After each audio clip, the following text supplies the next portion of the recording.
betoke banda lukutukunu ya betu ya samedi ya suka yai na nkumbu ya tata mwana na mpeve ya longo. Poussez vers Dieu des cris de joie, vous tous habitants de la terre. Chantez la gloire de son nom, célébrez sa gloire par vos louanges. Dites à Dieu que tes œuvres sont redoutables. À cause de la grandeur de ta force, tes ennemis te flattent. Toute la terre se prosterne devant toi et chante en ton honneur, et elle chante ton nom. Venez et contemplez les œuvres de Dieu. Il est redoutable quand il agit sur le Fils de l'homme. Amen. Amen. Betoke telama na kilokola yai na kubaka Cantique 216 kintuadi na kusika nzambi ya beto. Lubana banzambi zizano Akito kajini kujifwa babo Ela muamoyo kajamika Akito kifuni etabula Hallelujah, hallelujah Kwa mkono kiho Wakabo, wakabo Akini kujito Hallelujah, hallelujah, wakolo sio, wakabo, wakabo, katibu nitu, wakayekeka mukumuki, akwakumukwenya kakolosi, ekukaba kwakukangeto, ekomayenwa kukandekwaku, hallelujah.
Matondo mingi samuna ngibudulu ya kiese betoke lomba na kilikola na kuvwanda na betoke kusambila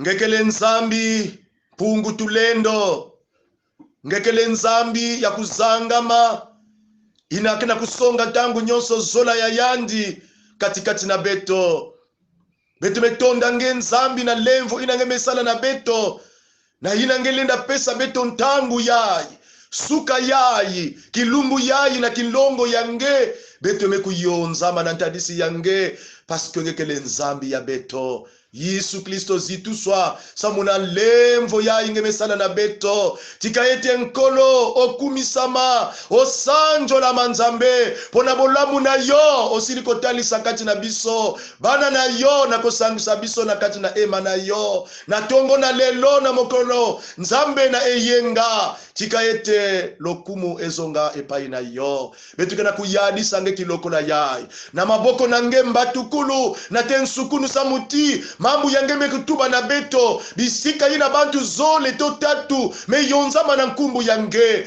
ngekele kintuadi na bao tikaete Yesu Kristo ozala elongo na biso na liyanga ni oyo ebandele kino suka tika okamba biso poete nzambe nguya na yo emonisa makati na yanga ni oyo nzambe limbisa biso tozali misumuki tozali bato mabe na etamboli na biso na elobeli na biso na misala na biso nzambe tosumuki liboso na yo bika mfumu ngelemvo kila beto dibundu yange tata nzambi lemvo kila mameme yange o Yesu Kristo sopa menga yange samu ya kusukula beto ya kuvedisa beto samu timvindu ya masumu ya beto inanena kuompeshe liboko yange ya kulambuka na kati na beto na kuvulusa beto tata nzambi masumu ina kubedoswa vinzikisa nyonso samu beto kutala lemvo yange o matondo na kulemvukila mameme yange matondo na kusukula dibundu yange kumbu yange kemboso na kuzituswa tuadisa beto yala mbatukulo na nsukunu na maboko nange na nkumbu na Yesu Kristo. Amen. Amen. Na tango oyo tolingiko yambana na yango tika ete to tanga maloba na nzambe oye komami na Psaume 133 mambu ya nzambi mezonza na beto mutindu yai. Voici, oh qu'il est agréable, qu'il est doux pour des frères de demeurer ensemble. C'est comme l'huile précieuse qui répandue sur la tête, descend sur la barbe d'Aaron, qui descend sur le bord de ses vêtements. C'est comme la rosée de l'Hermon qui descend sur les montagnes de Sion, car c'est là que l'Éternel envoie la bénédiction, la vie pour l'éternité. La vie pour l'éternité. Amen. Amen. Na nzila ya mambo yayi beto zola kuyamba sana na kati ya lukutukunu ya beto yayi ya suka ina tata nzambi mesala beto lemvo yani mepesa beto ntangu samu beto kutakana na ntadisi ya yandi. Alors bika beto kuiza mbote libundu ya nzambi tata nzambi kuyamba beto tata nzambi kusakumuna beto o beno babana ya nzambi na bisika nyonso beno ikele samu na kulanda lukutukunu yayi beno inakena l'Amérique, Europe, Asie, Afrique, Océanie na bisika nyonso ina beno ikele na lemvo ya nzambi beto kana kuyamba beno kuiza mbote. Que la paix de notre Seigneur demeure avec vous na bika nzambi kusikwa na kukemboswa na ina beto ketuba bika tuiza kweto mu tata nzambi kakutu yina betuke telama samu na kulakisa kiesi ya beto ya bana ya nzambi kibuku ya nkunga lubokolo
matondo mingi nikuna beto ke kutatamana na kati ya lukutukunu ya beto tekila ina beto kena kufinama na kuwa mambo ya nzambi beto zola na kati ya dinamiki kaka ya kusika nzambi ya kuyangana na ntadisi ya nzambi beto ke lomba na groupe ya beto ya louange na kunata beto na momo ya louange pe na manima muntu mosike sambila samu na kukubika batima ya beto na kuwa mambo ya nzambi.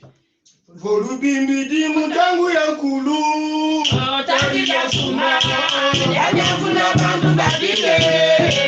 Ya mbembe ni kasola jone tano, bandu babile. Kabala madero de kame, baku mazali mabote. Sulu ya zambi mabote. Suna demo kwa musulu chani, kebasi zambi mazile sana. Suna demo kwa musulu chani. Pasi zambi mazile sana, amuna zambi mabatele, luna zambi mabatele, luna demo kwa musulu jamii. Pasi zambi mazile sana, luna demo kwa musulu jamii. Pasi zambi mazile sana. Muntu mosike sambila samuna mambo ya nzambi. Beto ke kusambila. Nange tata nzambi betuke na kutatamana kutonda na nlembo na zolenge inakele suka pena kati na beto nzambi beto me kutonda nge na kilumu diayi diaga ngebe kupesa na kati na beto o beto ba uyayi imeni na kulti ya bambebo tata nzambi beto me kuvuana na isi ya makuli ya mwana Yesu Kristo nina kujima mambo yange ina nge masoku sansumuna na winwa ya kisielo yange nzambi ya lulendo mambo yange tata nzambi tangu inaweka kubasika nzambi na lulendo nyonso yake kunata lunia kusuna bambevo nyonso ina betu mekuisa kuvuanda awa bika mambo yange tata nzambi kunoka na katikati na betu na suka yai nzambi ya lulendo kisielo yange na ngemu kusola pe aya nikele muntu yani mekuzwa inwa yoka bikoba yani tata nzambi ina nyonso kubasika nzambi ya kunata ntomoso na kati na betu nyonso na nkumbu ya Yesu mfumu ya beto na mvulisa beto beto mekulomba muchindu ina amen. Amen. Samuna kuyamba mambo ya nzambi betu ke lomba na libundu nyonso na kutelama pe mintwa diske pesa beto nkunga ina ke kotisa beto na ngwilu ya mambo ya nzambi.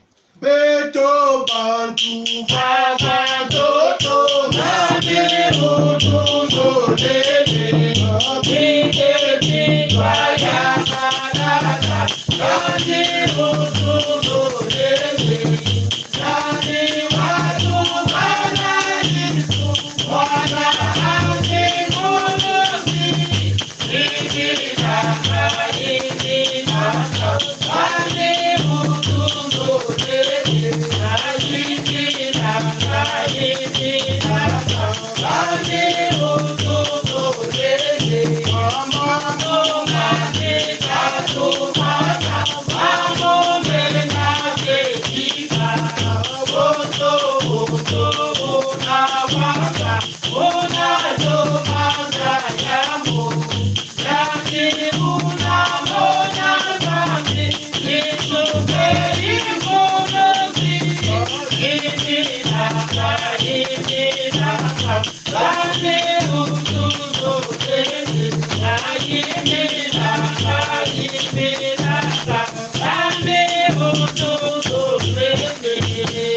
Matondo mingi betuke vuanda pe na kilokola yai betuke baka bibibila ya beto samu na kutanga mambu ya beto ya suka yai ya mekusonama na mkanda ya mikunga le psaume 108 verset 14 betuke yindula kibuku ya mambu yai psaume 108 verset 14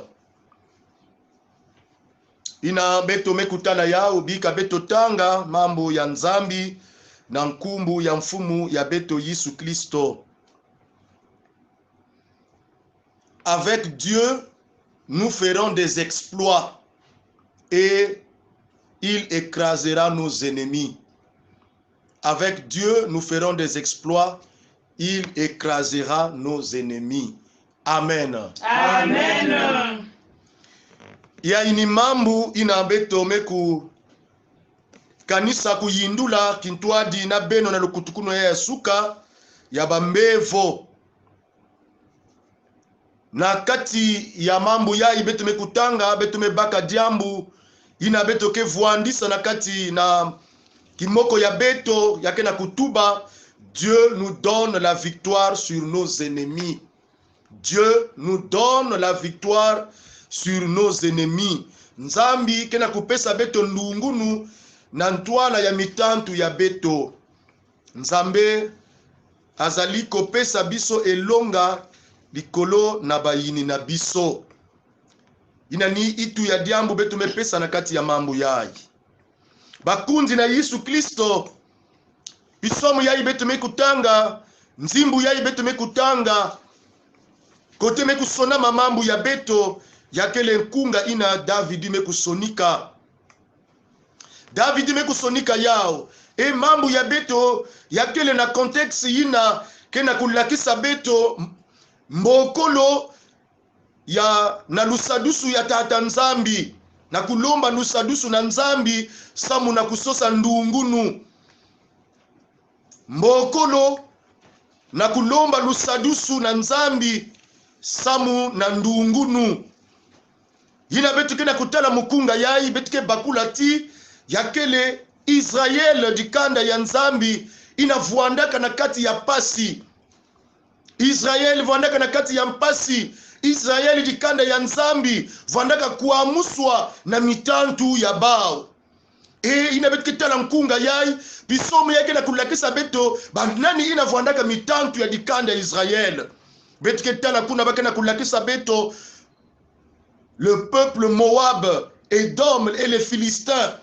Makanda yai. Vuandaka kinzungidila. Na peuple d'Israël. Mabota oyo ezalaki pembeni na libota na Israël. Lokola bazali kotalisa biso peuple Moab, peuple ya Edom pe ba Philistin. Bazalaki ba peuple oyo bazalaki nzinga na libota na Israël. Pe bango bazali komonisa malokola ba yini oyo bazali kotungisa libota na Israël tango nyonso. Ina betu ke tala verset 11 ya beto na chapitre yai na kati ya mukunga yai.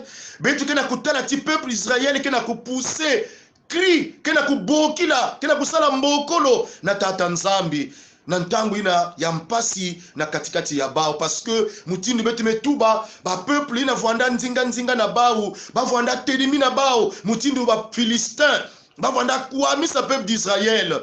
Et Israël voit kanaki zunouvé. Yakel la kisati, le peuple était méprisé et traversé des moments de trouble.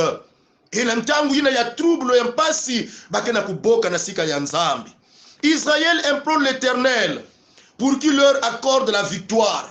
Ina bakena kulomba na tata Nzambi, diambu bakena kulomba Nzambi kupesa bau ndungunu. Nzambi kupesa bau ndungunu. Nzambe apesa bango elonga liboso na banguna oyo bazali liboso na bango bazali kotungisa bango. Et tango tozali ko kita na kati na nzembo na biso kotala na kati na loyembo na verset 12, nous constatons que Dieu presque oublie Israël. Ce que la Nzambe a bossani libota na Israël tango bazali ko na kati ya pasi. C'est comme si Nzambe azali silencieux. A bossani libota na ye na kati na mitungisi. Lokola tata Nzambe azali lisusu elongo na bango na kati na bitumba na bango. Tango bazali ko bunda na banguna na bango. Lokola njembo oyo ezali kotalisa ke Nzambe azali silencieux. Azo pesa eyano na kati na libota na yete na kati na bitumba. Voilà pourquoi balinga mina Yesu Masiya na kati na nzembo oyo la nation d'Israël était vaincue. Na tango nyoso banguna bazalaka ko bundisa bango bake kwenda nwana na mizingu, mais à cause du silence de Dieu, Israël était vaincu na ba combat na bango. Yango wana bango bazali ko belela epai na Nzambe na bitumba bazali ko zwa elonga te, banguna bazali ko matela bango. Et na kati na nzembo à partir du verset 13 tozali komona ete Israël sollicite le secours de Dieu. Bazos belela Nzambe, Nzambi yandi kuisa sadisa bao. Samu na ku ede bao na kati ya muzingu na mvita ina bake na kunwana na mitantu ya bao. Samuti dikanda Israël bame ku bakula diambu mosi ina betikina ku fiongoni na nkunga yai. Bame bakula diambu mosi, le secours de l'homme n'est que vanité, mais avec Dieu, ils peuvent vaincre leurs ennemis. Bametalati balenda kusala secours na muntu ve me bafana sosa tata nzambi samuti kintwadi na tata nzambi bakenunga mitantu ya bao bakolonga banguna na bango. Voilà pourquoi mambo ya beto kena kulakisa beto ti avec Dieu ils feront des exploits. Avec Dieu bake sala ba progrès bake kwena na matwala. Bien-aimé dans le Seigneur, balinga mina Yesu Masiya. Mais le lenge nini libota na Israël bakoki kozwa elonga liboso na banguna na bango. Maloba na biso elobi na biso ete likambo ya liboso diambo ya tete ina mambo nzambe kena kutuba avec Dieu. Elongo na nzambe. Cette expression ezali komema biso na kososola ete elonga pona kozwa yango liboso na banguna to na kosala bas exploit na kati na bombo ina biso na makambo nyonso ya bombo ina biso likambo ya liboso oyo maloba oyo ezali kotalisa biso kozala elongo na tata nzambe, kozala elongo na tata nzambe, être avec Dieu, kozala elongo na nzambe. Wana ezali likambo ya motuya na kati na maloba oyo po ete elongo na nzambe tozali kosala ba exploit, mais elongo na nzambe tozali kolonga ba yini na biso. Alors nous comprenons ici na kati na maloba oyo elonga les exploits, la victoire na bomo ina bana na nzambe eko wuta kaka na tata nzambe, eko wuta na moto mosusu te na nzela mosusu te. C'est ce que Israël comprend na kati na loyembo oyo bazali kotalisa biso yango na David, que la victoire, les exploits, la réussite, le succès dans nos entreprises na bomo ina biso na luzingu ya beto yake katoka kaka na tata nzambe. C'est parce que avec Dieu soki tozali olongo na nzambe wana biso tozali kosala makambo ya motuya ekomonisama na bomoi na biso pe elonga ekomonisama kati na bomoi na biso. Bien-aimé dans le Seigneur, nzambe akotalisa elonga ndenge nini? Cette victoire que David annonce dans ce texte ekomonisama na oyo nzambe akosala liboso na banguna na biso. Le texte dit il écrasera nos ennemis. Elonga na nzambe na kati na bomo ina bana na ye na kati ya kizingu ya beto yake monika na yina nzambi ke kusala na kati na kizingu na beto ni yanike ku diata mitantu ya beto, yandike bedisa mitantu ya beto. Diambu yina nina ke kunata ndungunu ke nata progrès kana mitantu ya beto meku bedo swa ni kuna ba mambu zole yayi ke monika na kizingu ya beto. Progrès, exploit, succès na victoire na kati na kizingu na beto. Bakunzi na Yesu Kristo beto mpeke na kufuana na mutindo peuple d'Israël. Ina bantangu nyonso nous sommes soumis aux menaces, au mépris. Nous traversons des moments de trouble où nos ennemis nous envahissent. Bakena kwa envahir beto ntangu nyonso ina beto kena kumeka kunwana na katikati na bamvita ya beto. Quelquefois beto me constater silence ya tata nzambi. Oui, diambu ya tete na nge mwana ya nzambi na kati na mizingu ya nge fana kukiyufula. Samuna hiki silence ya nzambi na kizingu ya munu. Israël avait constaté le silence de Dieu. Il n'a pas qu'à kunwana ba mizingu ya bao, les ennemis prenaient le dessus sur eux. Certainement Israël vengamaka na luzolo ya tata nzambi. Oui, bien-aimé, betompe fwana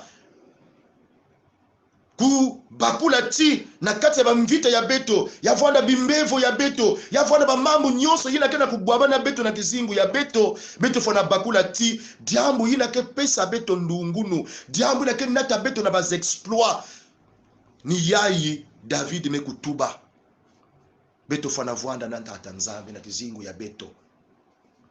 Être avec Dieu yake nata beto na kubakula que l'attachement à Dieu, la présence de Dieu, notre attachement à Dieu, il n'y a que les sources ya ndomoso yake les sources ya ndungunu na kati na bamvita na bamambo nyonso ina beto lena kubwaba na kizingu ya beto. Et nous devons faire appel à Dieu et non à l'homme. Beto fona sosa boki la nzambi na ntangu ya mpasi comme Israël beto metala yao na kati ya nkunga yai na mpasi ya bao na ntwala mitantu ya bao. Ils ont fait appel à Dieu. Ils avaient compris que kaka tata nzambi lenda kuvanda sekuru ya bao na ntangu ya mpasi. Nous devons faire appel à Dieu dans les moments de trouble dans notre vie. Na ntangu ya mpasi, il n'a pas que les menacés, persécutés, tourmentés par nos ennemis. Beto fona sala appel na tata nzambi.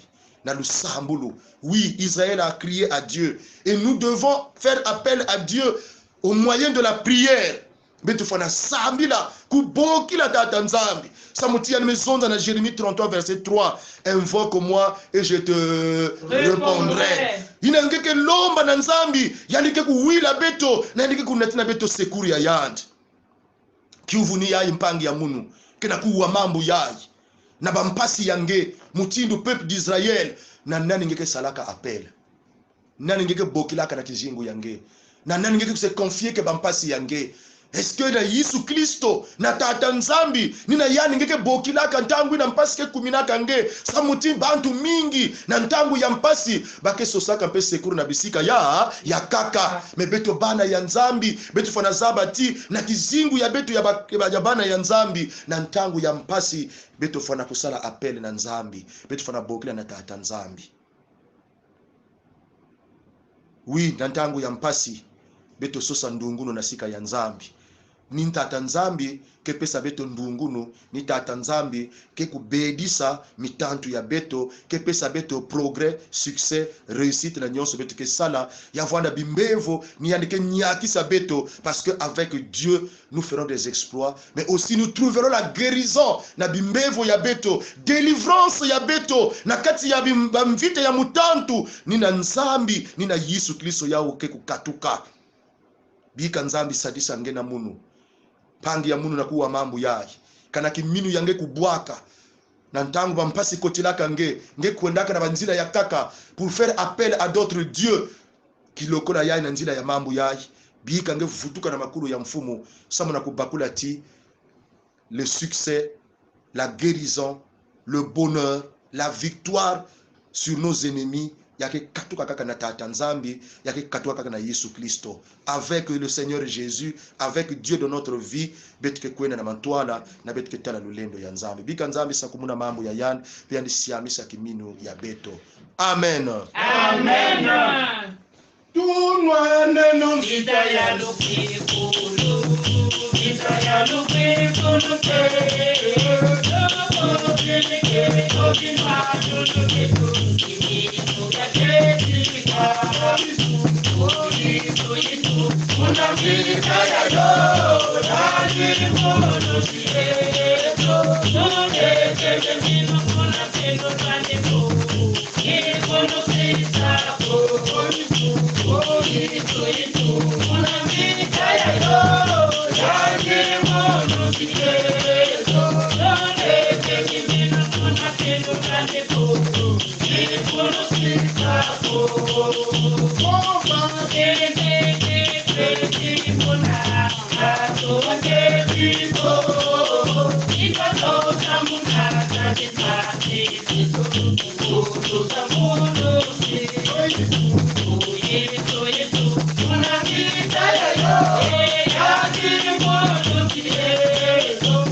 Thank you.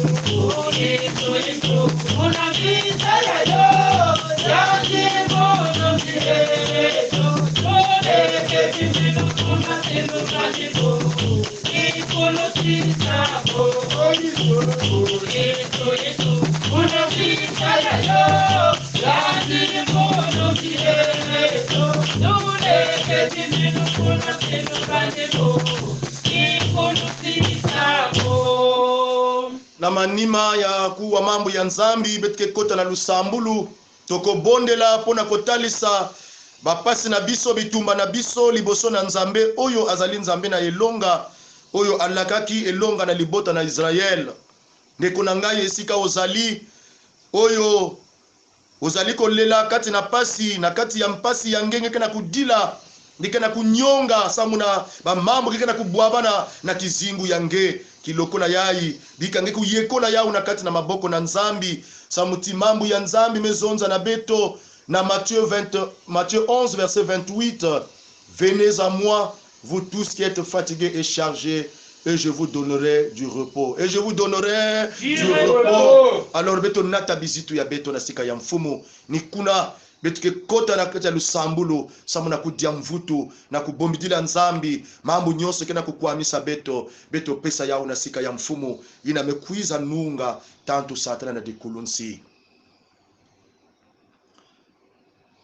nzambi tati ya beto na mazulu kilokola yai beto zola kunata bizitu ya beto na ntadisi yange inakele nzambi ya moyo ya lulendo nzambi ina mekufidisela beto kivukisi ni mwana yange Yesu Kristo yandi metuma na beto na mambu ya yandi. Venez à moi vous tous qui êtes fatigués et chargés et je vous donnerai du repos. Oui Seigneur, bana na yo bazali kati na bitumba bazali kati na kobela bokono ya ndenge na ndenge yango ezali kotungisa bomoi na bango banzoto na bango. Seigneur Dieu bamosusu kondima esili kokweya po ete bokono esili koumela kati na nzoto na ye bokono esili koumela kati na libota na bango. Nzambe tata ekoma lokola etumbu nzambi kimbevo inakena kunataka bao na lufwa yamekuba mutindu nsembolo bakena kufwa kaka na kimbevo mosi ina satana mekuza kutula na kati na dikanda yai o nzambi ya beto na kilokola yai betina kusambila samu na bambevo ya mutindu na mutindu tata nzambi ina mekuiza na ngena suka yai na kati ya nukutukunu yai tata nzambi na kunata bizitu ya bau na nge betina na kulomba sekuri ya nge betina kulomba lulendu ya nge bika ya Monika na banzutu ya bao bayina kena kukwamuswa yavwanda basida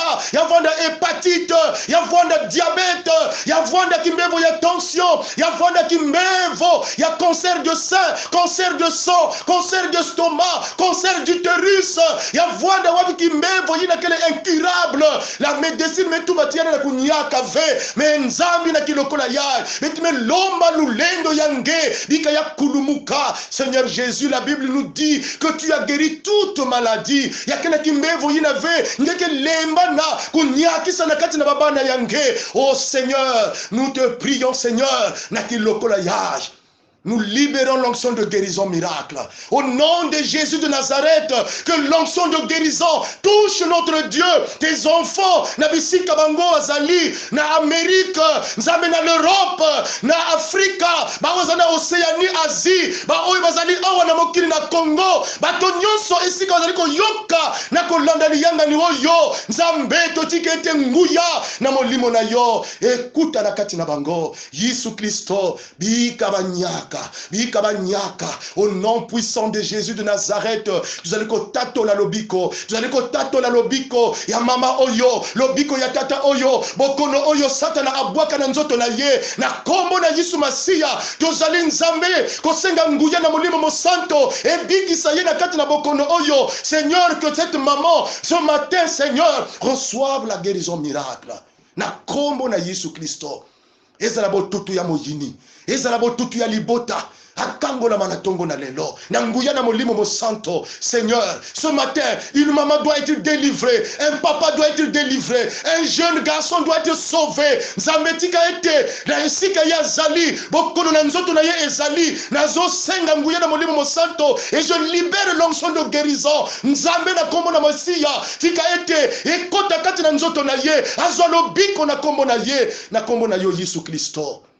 Ba yina kena ba situation mutina mutindu ya vuanda tata nzambe ba mvutemo ya diable ba mpeve ya yimbi ba mpeve ya mutantu inakena kuturmonte ba utata nzambi insomnia nkenda na pongive na kilokola ya inanyotike ba mpeve ya yimbi ba démon inakena kuturmonte ba bana yange na kilokola ya. Seigneur, la Bible nous dit dans Matthieu 10 verset 8, purifiez les lépreux, ressuscitez les morts, chassez les démons, guérissez les malades.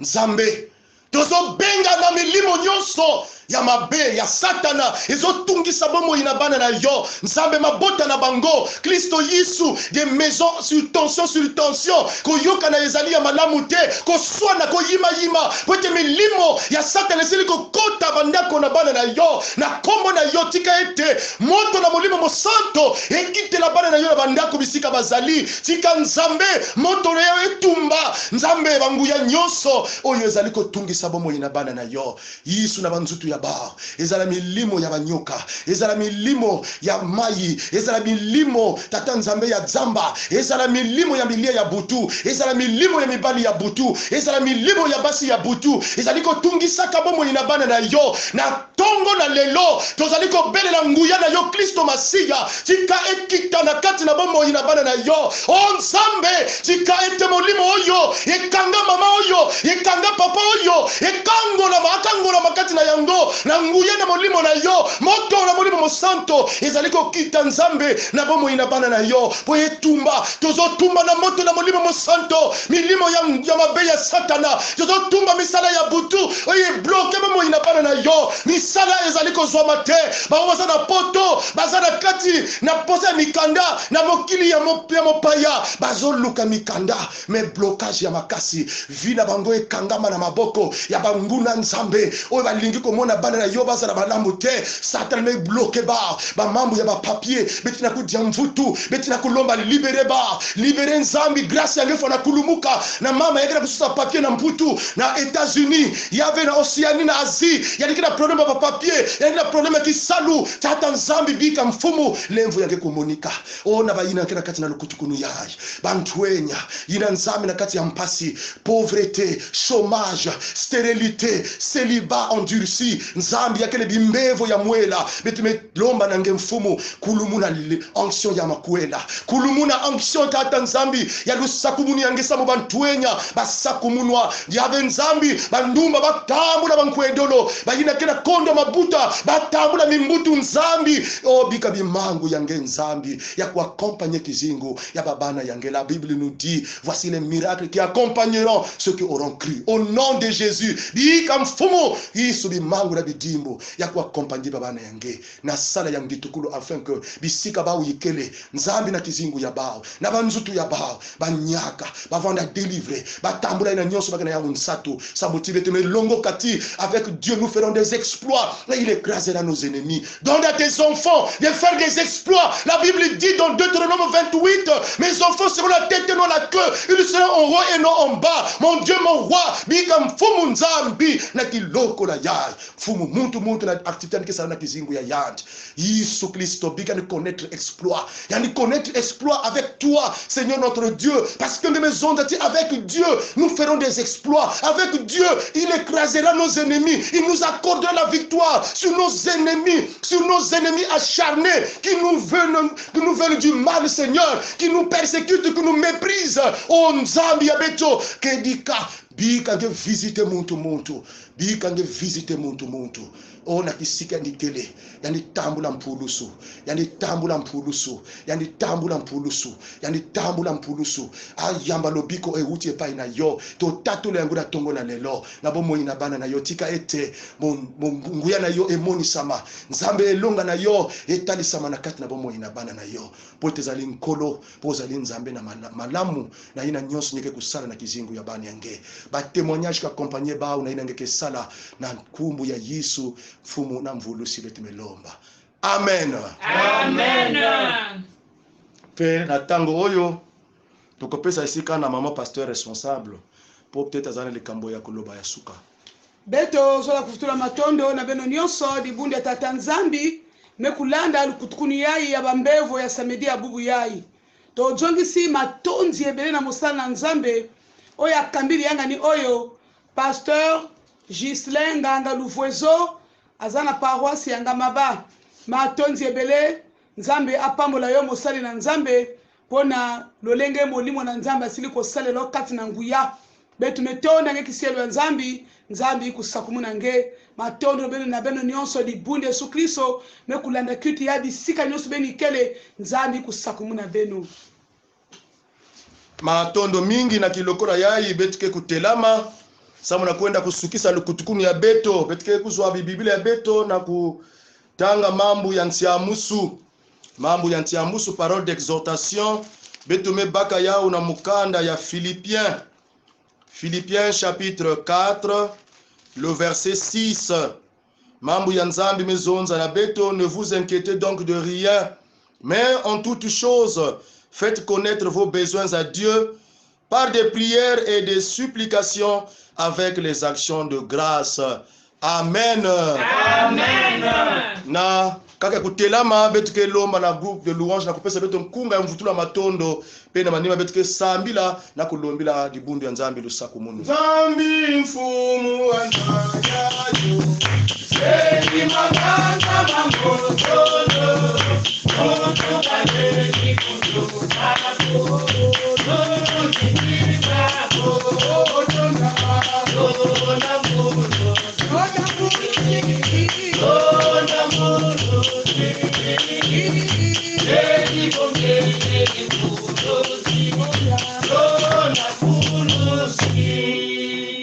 Nzambi tati ya beto na mazulu tambula nkembo nzitusu lokumu ezonga epai na yo pona présence na molimo na yo kati na liyanga ni oyo Nzambe tika ete loboko na yo esembola malikolo na bomoi na bana na yo ngena ke Nzambi ya beto meye kodila nge dibundu yange betume yeko dilange mameme yange na kati na maboko na ngesa mutinge tatamana kuvwanda mvungi ya kizingu ya bau stangu nyonso bakukondwa kima vena kizingu ya bau mutindu mambu yange mezonza na nkunga ya psaume 23 l'Éternel est mon berger et je ne manquerai de rien. Oui Seigneur, vwanda berger ya bau ntangu nyonso o banzi na baina kele na mputu na Amerika Seigneur na l'Afrique bainsi ya l'Afrique Asie Oceanie bantu nyonso ba chrétien nyonso yina kele na bisika nyonso kana kulanda beto tata Nzambi bikange banzi la bau